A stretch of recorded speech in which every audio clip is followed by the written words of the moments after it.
S, ವಿಶಾಲವಾದ ವೇದಿಕೆ, ಜಗಮಗಿಸುತ್ತಿರುವ ಬಣ್ಣ ಬಣ್ಣದ ವಿದ್ಯುತ್ ದೀಪ, ವಿವಿಧ ವೇಷಭೂಷಣ ತೊಟ್ಟ ಪುಟಾಣಿಗಳು, ಮಕ್ಕಳ ಡ್ಯಾನ್ಸ್ ಮತ್ತು ಮನರಂಜನಾ ಕಾರ್ಯಕ್ರಮಕ್ಕೆ ಕಿಕ್ಕಿರಿದು ನೆರೆದಿದ್ದ ಜನ, ಸಿನಿಮಾ ಹಾಡುಗಳಿಗೆ ಪುಟಾಣಿಗಳಿಂದ ಬಂದ ಸುಮಧುರವಾದ ಸ್ಟೆಪ್ಸ್ಗೆ ಶಿಳ್ಳೆ ಹಾಕಿ ಚಪ್ಪಾಳೆ ಹೊಡೆದು ಜೋಶ್ ತುಂಬುತ್ತಿದ್ದ ಪ್ರೇಕ್ಷಕರು.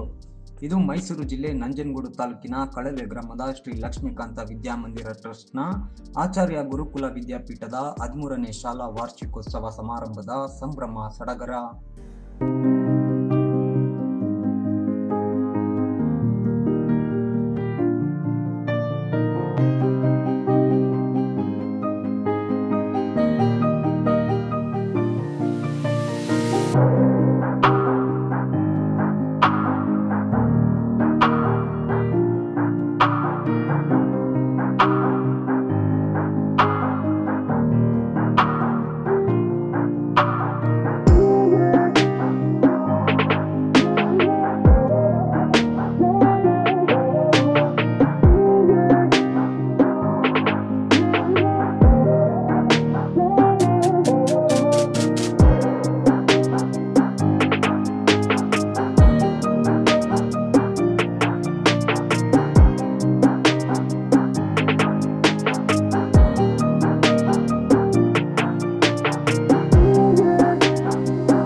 ನಂಜನಗೂಡು ತಾಲೂಕಿನ ಕಳಲೆ ಅಗ್ರಹಾರದಲ್ಲಿ ಆಯೋಜಿಸಿದ್ದ 2024-25ನೇ ಸಾಲಿನ ಶಾಲಾ ವಾರ್ಷಿಕೋತ್ಸವ ನೋಡುಗರ ಹುಬ್ಬೇರುವಂತೆ ಮಾಡಿತು.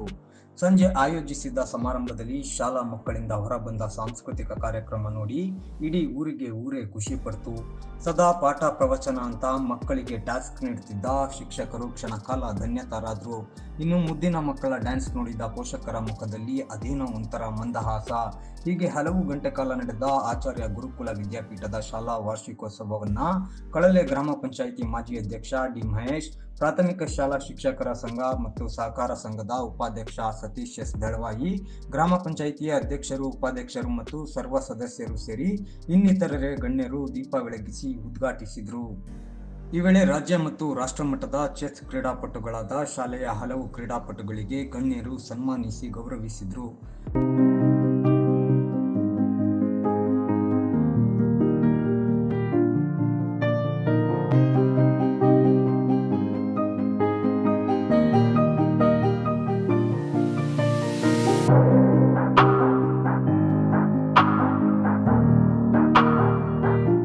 ಕಾರ್ಯಕ್ರಮದ ಉದ್ಘಾಟನಾ ಭಾಷಣ ಮಾಡಿದ ಕಳಲೆ ಗ್ರಾಪಂನ ಮಾಜಿ ಅಧ್ಯಕ್ಷ ಡಿ ಮಹೇಶ್, ಶಾಲಾ ವಾರ್ಷಿಕೋತ್ಸವ ಅನ್ನೋದು ಅವಿಸ್ಮರಣೀಯ.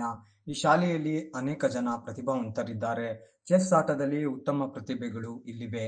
ಇದಲ್ಲದೆ ಬೇರೆ ಬೇರೆ ಕ್ಷೇತ್ರದ ಅನೇಕ ಪ್ರತಿಭೆಗಳು ಮಕ್ಕಳಲ್ಲಿ ಅಡಕವಾಗಿದ್ದು ಅದನ್ನು ಹೊರತೆಗೆಯುವ ಕಾರ್ಯ ಪೋಷಕರು ಮತ್ತು ಶಾಲಾ ಶಿಕ್ಷಕರಿಂದಾಗಲಿ ಅಂತ ಶಾಲಾ ವಾರ್ಷಿಕೋತ್ಸವಕ್ಕೆ ಶುಭ ಹಾರೈಸಿದ್ರು. ಎಲ್ಲ ಕಳಲೆ ಲಕ್ಷ್ಮೀಕಾಂತ ಜಾತ್ರೆಯ ಅಡುಗೆಯಿಂದ ಮತ್ತು ಕಳಲೆಯಲ್ಲಿ ಆಲದ ಅರಸನ ಹಬ್ಬವನ್ನು ಆಚರಿಸಿ ಮತ್ತು ಎಲ್ಲ ಯುಗಾದಿ ಹಬ್ಬವನ್ನು ಆಚರಿಸಿ ಈ ಒಂದು ಸಂದರ್ಭದಲ್ಲಿ ಎಲ್ಲ ಇಷ್ಟು ಸಂಖ್ಯೆಯಲ್ಲಿ ಈ ಒಂದು ಕಾರ್ಯಕ್ರಮವನ್ನು ನೋಡಲು ಎಲ್ಲ ಊರಿನ ನಮ್ಮ ಗ್ರಾಮಸ್ಥರು, ಎಲ್ಲ ವಿದ್ಯಾರ್ಥಿಗಳ ತಂದೆ ತಾಯಿಗಳು ಎಲ್ಲ ಬಂದಿದೆ. ತಮಗೆಲ್ಲರಿಗೂ ಒಳ್ಳೆಯದಾಗಲಿ. ತಮ್ಮ ಎಲ್ಲ ಮಕ್ಕಳು ಒಳ್ಳೆಯ ವಿದ್ಯಾಭ್ಯಾಸವನ್ನು ಈ ಶಾಲೆಯಿಂದ ಮತ್ತು ಯಾವುದೇ ಶಾಲೆಯಿಂದ ನಮ್ಮೂರಲ್ಲಿ ಒಳ್ಳೆಯ ವಿದ್ಯಾಭ್ಯಾಸವನ್ನು ಪಡ್ಕೊಂಡು ಮುಂದೆ ಅವರು ಒಳ್ಳೆಯ ಎಲ್ಲ ರೀತಿಯಲ್ಲೂ ಮುಂದೆ ಒಳ್ಳೊಳ್ಳೆಯ ಅಧಿಕಾರಿಗಳಾಗಬೇಕು ಮತ್ತು ಎಲ್ಲ ರೀತಿಯಲ್ಲೂ ಬುದ್ಧಿವಂತರಾಗಬೇಕು. ಮನಸ್ಸು ಬದುಕಬೇಕು ಅಂದರೆ ಜೀವನ ತುಂಬ ದೊಡ್ಡದಿದೆ. ಇವಾಗ ಪ್ರಾಥಮಿಕ ಶಾಲಾ ಶಿಕ್ಷಕರ ಸಂಘ ಮತ್ತು ಸಹಕಾರ ಸಂಘದ ಉಪಾಧ್ಯಕ್ಷ ಸತೀಶ್ ಎಸ್ ದಳವಾಯಿ ಮಾತನಾಡಿ, ನಮ್ಮ ಬಾಲ್ಯದ ಶಿಕ್ಷಣಕ್ಕೂ ಇವತ್ತಿನ ಶಿಕ್ಷಣಕ್ಕೂ ಅಜಗಜಾಂತರ ವ್ಯತ್ಯಾಸವಿದೆ. ಮಕ್ಕಳಿಗೆ ಸಂಸ್ಕಾರದ ಶಿಕ್ಷಣದ ಅಗತ್ಯತೆ ಇದೆ. ಈ ನಿಟ್ಟಿನಲ್ಲಿ ಆಚಾರ್ಯ ಗುರುಕುಲ ಇಲ್ಲಿನ ವಿದ್ಯಾರ್ಥಿಗಳಿಗೆ ಉತ್ತಮ ಸಂಸ್ಕಾರದ ಶಿಕ್ಷಣ ನೀಡುತ್ತಿದೆ. ಮಕ್ಕಳಿಗೆ ಮೊಬೈಲ್ ನೀಡದೇ ಇದ್ದರೆ ಅವರ ಏಕಾಗ್ರತೆ ಇನ್ನಷ್ಟು ಹೆಚ್ಚಾಗಲಿದೆ. ಮಕ್ಕಳ ಜ್ಞಾನ ಭಂಡಾರ ಹೆಚ್ಚಿಸಲು ಶಿಕ್ಷಕರ ಜೊತೆ ಪೋಷಕರು ಕೈಜೋಡಿಸಬೇಕು. ಹಾಗಾದಾಗ ಭವಿಷ್ಯದಲ್ಲಿ ಮಕ್ಕಳಿಂದ ಉತ್ತಮವಾದ ಸಾಧನೆ ಹೊರಹೊಮ್ಮುತ್ತೆ ಅಂತ ಅಭಿಪ್ರಾಯಪಟ್ಟರು. ಯಾಕೆಂದ್ರೆ ಮಕ್ಕಳುಗಳು ಚೆಸ್ ಭಾಗವಹಿಸ್ತೀನಿ, ನಾವು ಶಿಕ್ಷಕರಾಗಿ ಮಕ್ಕಳಿಗೆ ಹೇಳ್ಬಿಡ್ತೀವಿ ಹೋಗ್ರೆ ನಾಳೆ ಡ್ಯಾನ್ಸ್ ರೆಡಿಯಾಗಿ ಬನ್ನಿ ಅಂತ. ಬಟ್ ಆದರೆ ಪೋಷಕರು ಒಪ್ಪಿಗೆ ಕೊಟ್ಟರೆ ಮಾತ್ರ ನಾವು ಭಾಗವಹಿಸಲಿಕ್ಕೆ ಸಾಧ್ಯವಾಗಿದೆ. ನಿಮ್ಮ ಕಳಲೆ ಗ್ರಾಮ ಮತ್ತೆ ಸುತ್ತಮುತ್ತಲ ಗ್ರಾಮದಿಂದ ಬರುವಂತ ಪೋಷಕ ವರ್ಗದವರು ಮಕ್ಕಳ ಕಾರ್ಯಕ್ರಮಕ್ಕೆ ಭಾಗವಹಿಸಿ ವಿವಿಧ ಚೆಸ್ ಆಟಗಳಲ್ಲಿ ಜಿಲ್ಲಾ, ರಾಜ್ಯ ಮತ್ತು ರಾಷ್ಟ್ರ ಮಟ್ಟದಲ್ಲಿ ಭಾಗವಹಿಸಿ ಸಾಧನೆಯನ್ನು ಮಾಡಿದರೆ ಅದಕ್ಕೆ ಕಾರಣ ಪೋಷಕ ವರ್ಗದವರು. ಎರಡನೇದಾಗಿ ಮಕ್ಕಳ ಶ್ರಮ. ಮಕ್ಕಳು ಹೆಚ್ಚಿನ ರೀತಿಯಲ್ಲಿ ಭಾಗವಹಿಸಿ ನೀವು ಇನ್ನೊಂದು ಖುಷಿಯನ್ನು ಪಡೆಯಬಹುದು. ಮುಖ್ಯಮಂತ್ರಿಗಳು ಸಹ ಈ ಮಕ್ಕಳನ್ನ ಗೌರವಿಸಿರುವುದು ನಿಮ್ಮ ಕಳಲೆ ಗ್ರಾಮಕ್ಕೆ ಒಂದು ಶೋಭೆಯನ್ನು ತಂದುಕೊಡುವಂಥದ್ದು. ಪೋಷಕರ ಒಂದು ಕಿವಿ ಮಾತು ಹೇಳ್ತೀನಿ, ದಯವಿಟ್ಟು ತಮ್ಮ ಮಕ್ಕಳನ್ನ ಯಾವುದೇ ಕಾರಣಕ್ಕೂ ನಿಮ್ಮ ಮನೆಯಲ್ಲೇ ನನ್ನ ಮಗ ದಡ್ಡ, ನನ್ನ ಮಗ ಪೆದ್ದ, ನನ್ನ ಮಗ ಓದಲ್ಲ ಅನ್ನುವಂಥದ್ದನ್ನು ಬಿಟ್ಟು.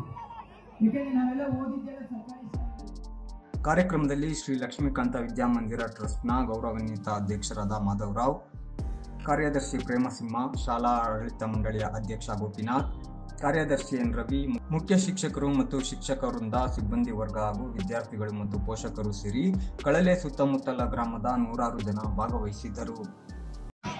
ಈ ವಿದ್ಯಾಲಯವು ಸರ್ವ ಜನಾಭಿಮಾನಿಯಾಗಿದೆ. ಲೌಕಿಕ ಬದುಕನ್ನು ಸಾರ್ಥಕಗೊಳಿಸಲು ವಿದ್ಯೆ ನಮಗೆ ದಾರಿದೀಪವಾಗಿದೆ. ವಿದ್ಯಾರ್ಥಿಗಳ ಭವಿಷ್ಯದ ಬಾಳಿಗೆ ಬೆಳಕು ತುಂಬುವ ವಿದ್ಯಾದೇಗುಲಕ್ಕೆ ತಲೆಬಾಗುವುದು. ಶಾಲೆಯನ್ನು ಜ್ಞಾನ ದೇಗುಲ ಎಂದು ಕರೆಯುತ್ತಾರೆ. ನಮಗೆ ಕೇವಲ ಜ್ಞಾನ ನೀಡುವುದೇ ಕಾಯಕವಾಗಿದೆ. ನಮ್ಮ ಶಾಲೆಯ ಮಕ್ಕಳು ವಿದ್ಯಾವಂತರಾಗಿ, ಸುಸಂಸ್ಕೃತರಾಗಿ, ಉತ್ತಮ ಪ್ರಜೆಗಳಾಗಿ ನಿರ್ಮಾಣವಾಗಬೇಕೆಂಬುದೇ ನಮ್ಮ ಧ್ಯೇಯವಾಗಿದೆ. ಈ ನಿಟ್ಟಿನಲ್ಲಿ ನಮ್ಮ ಎಲ್ಲ ಶಿಕ್ಷಕಿಯರು ನಿರಂತರವಾಗಿ ಶ್ರಮಿಸುತ್ತಾ ಉತ್ತಮ ವಿದ್ಯಾರ್ಥಿಗಳನ್ನು ತಯಾರಿಸುತ್ತಾ ಬಂದಿದ್ದಾರೆ. 100 ಮಕ್ಕಳ ಕಲರವ ಇದಕ್ಕೆ ಜೀವ ತುಂಬಿದೆ. ತನ್ನ ಮನೆಯಲ್ಲಿ ಆಡಿದ ಮಕ್ಕಳನ್ನ ಉತ್ತಮ ಪ್ರಜೆಗಳನ್ನಾಗಿ ಮಾಡಿ ಸಮಾಜದಲ್ಲಿ ತಲೆ ಎತ್ತಿ ನಿಲ್ಲುವಂತೆ ಮಾಡಿದೆ. ಹಾಗಾಗಿ ಈ ಶಾಲೆಯ ಕೀರ್ತಿಯನ್ನು ಎತ್ತರಕ್ಕೆ ಏರುವಂತೆ ಮಾಡುವ ಹೊಣೆ ನಮ್ಮಲ್ಲಿ ಮೆಲ್ಲರ ಮೇಲಿದೆ.